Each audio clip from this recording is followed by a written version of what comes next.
ఏదో డ్రామా. వాణిజ్య విభాగం నగర అధ్యక్షుడు తేజానికి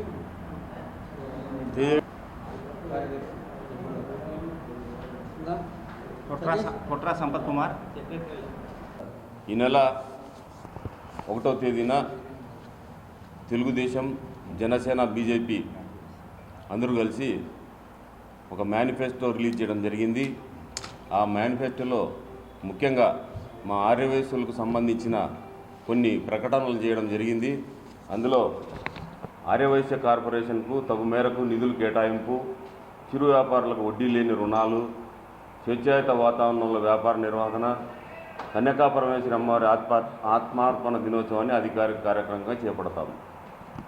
ముఖ్యంగా ఆర్యవైశ్య కార్పొరేషన్కు తగు మేరకు నిధులు అని అంటే గతంలో 14 నుంచి 19 సంవత్సరంలో చంద్రబాబు నాయుడు గారి తెలుగుదేశం గవర్నమెంట్లో నంద్యాల బై ఎలక్షన్ జరిగింది.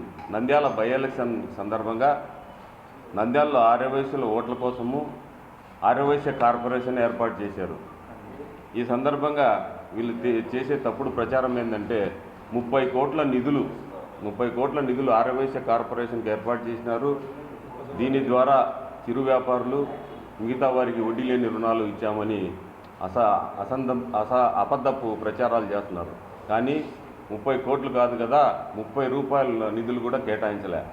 అప్పట్లో కార్పొరేషన్ ఏర్పాటు చేసినారు. కార్పొరేషన్ ఏర్పాటు చేసి ప్రమాణ స్వీకారోత్సవానికి కూడా నోచుకోకుండా ఇమీడియట్గా ఒక వారం తర్వాత ఎలక్షన్ కోడ్ రావడము, అది మర్చిపోవడము, దాని తర్వాత జగన్మోహన్ రెడ్డి గారు ప్రభుత్వం ఏర్పాటు చేయడము, జగన్మోహన్ రెడ్డి గారు ఆర్యవైశ్య కార్పొరేషన్ ఏర్పాటు చేశారు. ముఖ్యంగా నేను చెప్పేది ఏంటంటే ఈ ఆర్యవైశ్య కార్పొరేషన్ ఏర్పాటు, ఈ నిధులు సందర్భించి మేనిఫెస్టో సందర్భంగా కడపలో అర్బన్ అధ్యక్షుడు అంటూ ఒక ఆయన మరియు పొలిటికల్ సెక్రటరీ అని ఒక ఆయన, ఇద్దరు శ్రీనివాసరెడ్డి గారికి సన్మానం చేయడం జరిగింది. సంతోషం, సన్మానం చేసినారు. సన్మానం చేసిన సందర్భంగా మీరు మాట్లాడిన మాటలన్నీ అబద్ధాలు. ఏమంటే ఆర్యవైశ్యులందరూ కూడా తెలుగుదేశానికి సపోర్ట్ అనే మాట దయ ఉంచి వెనక్కి తీసుకోవాలని మేము మాట్లాడుతున్నాం. ఎందుకంటే ఎవరు కూడా అందరూ కమ్యూనిటీ అంతా సపోర్టు ఉంది అని చెప్పేదానికి నువ్వు ఎవరు సీను? నీకు ఈ అర్బన్ పదవి ఇచ్చింది టీజీ వెంకటేష్. 20 మంది జీపులో పోయి ఆడ టీజీ వెంకటేష్ ఇంట్లో కూర్చొని నువ్వు అర్బను, ఇంకొకరు రూరల్ అని 2 నామినేటెడ్ పదవులు టీజీ వెంకటేష్ చెప్పిన పదవులు పట్టుకొని వచ్చి నువ్వు కడప పట్టణంలో వచ్చి కడప పట్టణ ఆర్యవైశ్యులందరూ కూడా తెలుగుదేశం సపోర్ట్ అని ఎట్లా మాట్లాడతావు? తప్పు, అది వెనక్కి తీసుకోవాలా, లేకపోతే నీ మీద చట్టపరమైన చర్య తీసుకోవాల్సి వస్తుంది. తర్వాత ఆర్యవైశ్యులకు ఎప్పుడూ కూడా అండగా ఉండేది, ఎప్పుడు కూడా గతంలో వైఎస్ రాజశేఖర రెడ్డి గారు, ఈరోజు వైఎస్ఆర్సీపీ జగన్మోహన్ రెడ్డి గారు. వైఎస్ రాజశేఖర రెడ్డి గారు ఆ రోజు ఆర్యవైశ్యులు మన పొట్టి శ్రీరాములు గారి పేరు నెల్లూరు జిల్లాకు ప్రకటించడం అంటే ఎంత పెద్ద విషయమో మీకు అర్థం కావడం లేదా? పొట్టి శ్రీరాములు గారి నెల్లూరు జిల్లా పేరు మార్చడం అనేది చాలా గొప్ప విషయం. ఆర్యవైశ్యులు ఇదేనా అర్థం చేసుకోవాలి. ఆర్యవైశ్యులకు ఆనాడు వైఎస్ రాజశేఖర రెడ్డి మీద అభిమానము, రాజశేఖర రెడ్డి మన మీద అభిమానము, ఇప్పుడు జగన్మోహన్ రెడ్డి గారికి మన మీద ఉండే అభిమానము చాటి చెప్పుకుంటున్నాడు.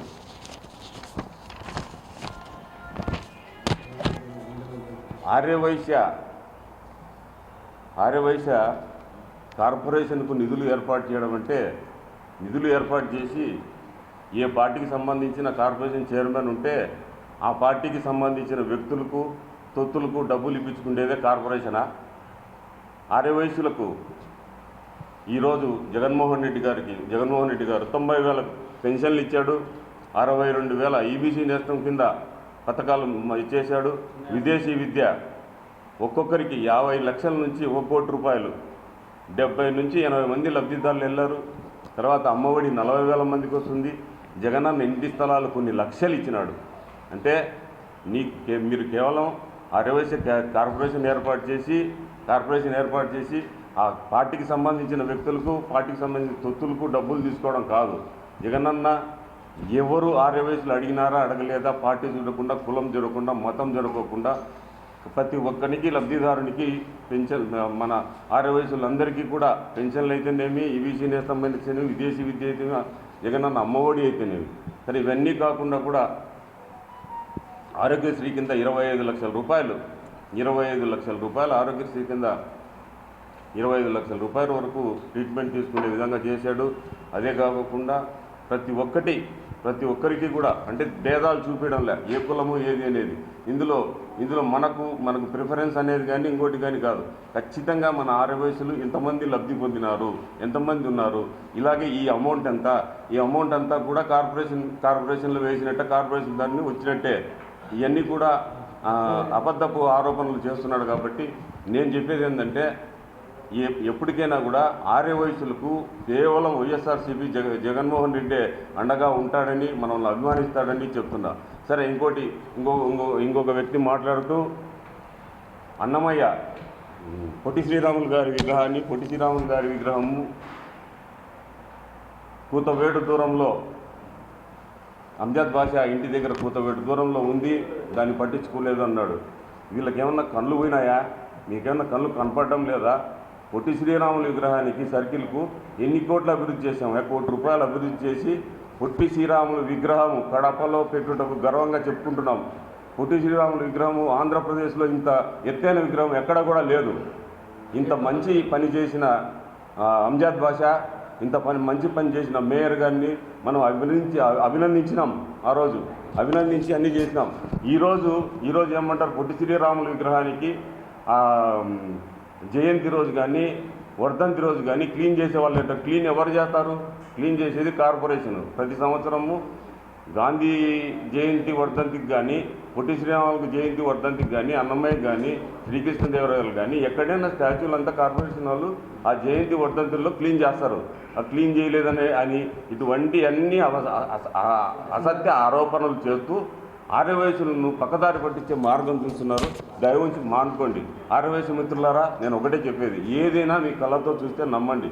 మీ కళ్ళతో చూడుకోకుండా అబద్ధపు మాటలు ఏవి కూడా నమ్మద్దు. ఇంకా మన ఆర్యవయసులకు ఎక్కువ ప్రిఫరెన్స్ ఇచ్చింది కేవలం వైఎస్ఆర్సీపీ, కేవలం జగన్మోహన్ రెడ్డి. కాబట్టి దయవుంచి విజ్ఞత గల వయసులందరూ కూడా ఆలోచించి స్టెప్ వేయాలని, ఆలోచించి నిర్ణయం తీసుకోవాలని కోరుకుంటున్నాను.